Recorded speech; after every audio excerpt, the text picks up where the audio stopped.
So the idea of a function is to perform a set of operations. Some functions don't need any inputs, and they don't give any results, any outputs, but most functions take one or a few inputs and return one or a few outputs. So let me start by explaining the concept of a function. So it's something like this. A function is going to implement some algorithm or perform some operation or set of operations.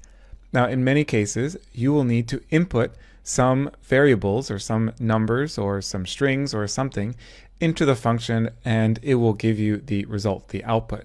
So for example, imagine we have a really simple function that computes the operation x squared plus 5. So x is some placeholder, it's some unknown quantity. So therefore, we are going to input into the function the number 3, and the function will output the result of this algorithm. So we get back 14. So this is one example of a function with a single input and a single output. Other functions can have multiple inputs. So for example, if the function implements the equation y or x squared plus y, then we need to input two numbers, one for x and one for y. And Matlab will need to tell us which input corresponds to x and which input corresponds to y. So it might be that the first input is x and the second input is y. And here we still get one result. And finally, another example is a function that implements two equations, so x squared and 3x plus 7. So we only need one input, but we're going to get two outputs, one output for the first operation and one output for the second operation. All right, so that's a bit conceptual. Let's see how this gets implemented in Matlab. So the input into a function is given by parentheses or surrounded by parentheses. So we have the name of the function, that's the function sum, and then parentheses, and then the input into the function. So here I define this vector, vec. It is just the numbers 1, 2, 3.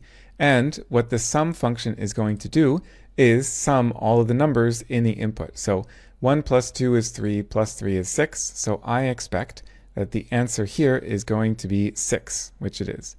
And this is just showing you that you can input the numbers directly into the sum function. Okay. So here we have, so there's no output. We didn't request any output. But in fact, this function sum gives us an output. It gives us, the output is this. It's the sum of the numbers.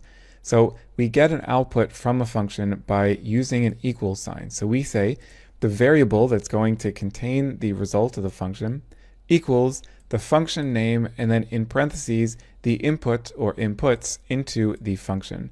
So now I have a variable, numSum, and I can type whos, and I can see numSum is a variable. It's just a single number, and it's the sum of these numbers. Okay, so this is an example of a single input and a single output. Here is an example of a function with multiple inputs, and I'm actually not requesting any outputs here. So we have inputs, or the different inputs are separated by a comma. So 1, 3, 5. So this tells Matlab that this is the first input, this is the second input, and this is the third input. Okay, so how do you know what are all the functions? There must be thousands and thousands of Matlab functions, and this would be a terrible, useless course if all I did was try to teach you as many functions as possible. So throughout this course, you're going to learn a lot of core functions, really important functions, but what I will focus on more is teaching you how to understand functions, how to get help on functions, and how to find out what are the functions that you actually need to use. Now, one question is, how do you know how to use these functions? So let's say I tell you to use the function linspace, but you don't know how to use this function. You don't know how the function works.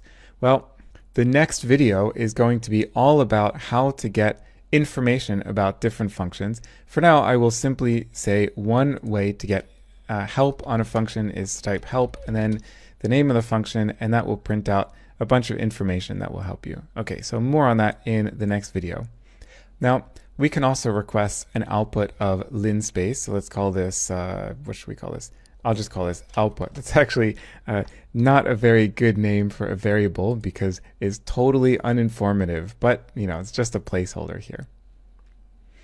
Now, if functions have multiple outputs, if they provide more than one output, then you have to separate those outputs with a comma and, importantly, square brackets like this. So if you would try to use a comma without square brackets, this is wrong. This is not correct. You need to use square brackets and then commas to indicate the different outputs. Actually, it also works with just spaces like this. So here is the function max, and I'm inputting a vector of numbers. So 1, 4, 2, 2. So let's see, when I run all of this code, we get the two outputs are maxval is 4 and maxidx is 2. So the first output of the max function is the maximum value. So that is the number 4. The second output of the max function is the number 2, and that might seem strange because 2 is not the maximum. However, this is actually the index at which the maximum occurs. So we have the maximum number 4 appears at index number 2. So it's the first element and here's the second element, and it's the second element of the input into the max function where the maximum value occurs. Now, if you would like a little bit of a challenge, you can figure out how to find the minimum of an input and basically adapt this code for the minimum. Now, what I'm going to do is introduce you to a few other functions. One of the most important ways of debugging your code in Matlab is to look at the sizes of various variables.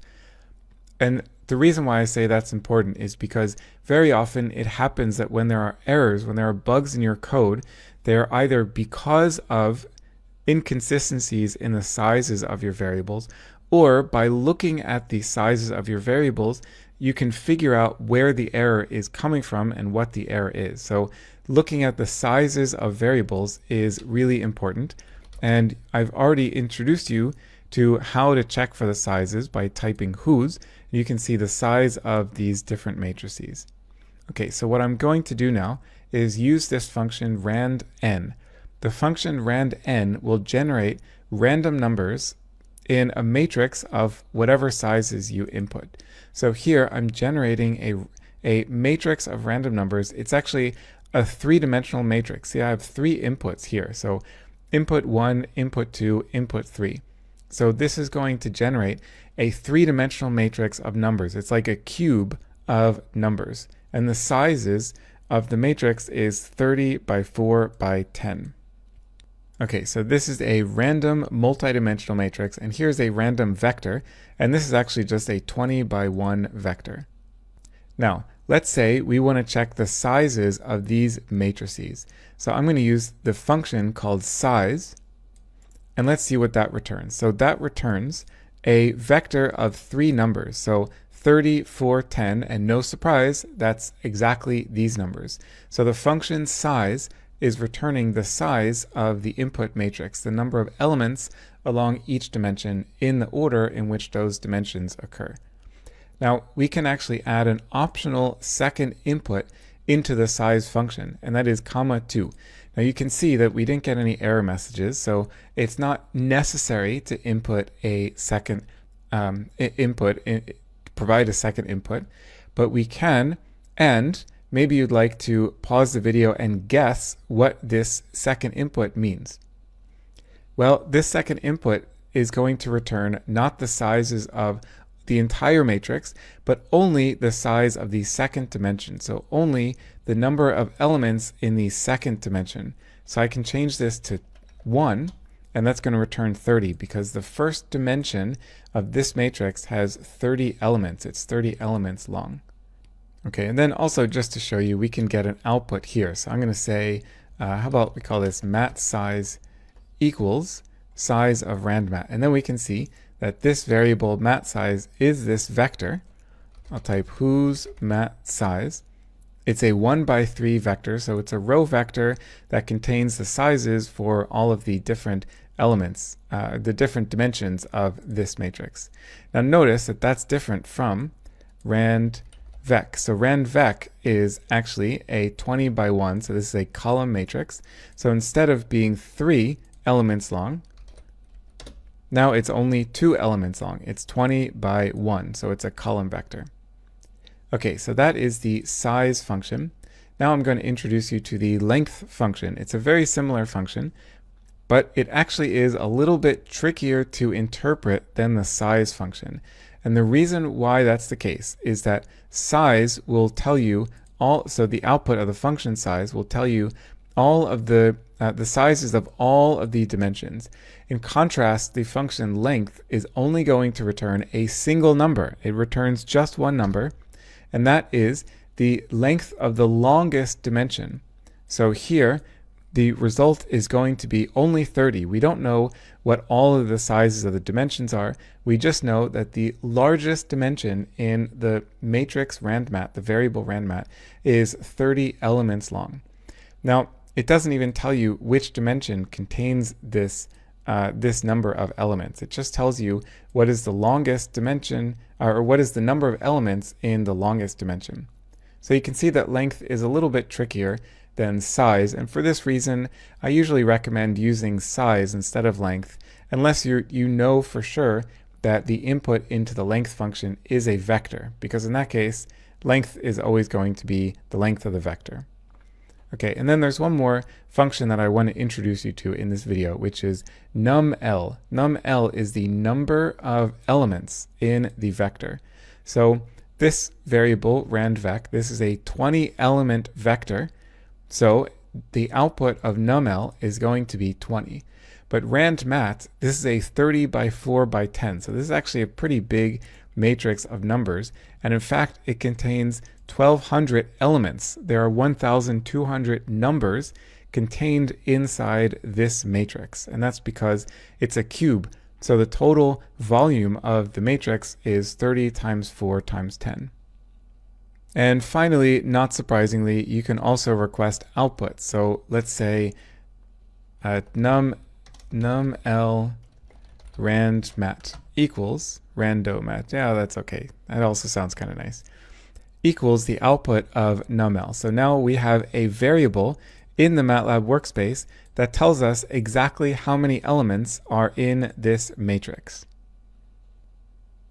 So in this video, I taught you about function inputs and outputs, both in terms of the concept of functions, inputs, and outputs, and also how to implement them in Matlab. In the next video, I'm going to tell you about how to get help on functions, how to find out how to use functions. I will see you soon.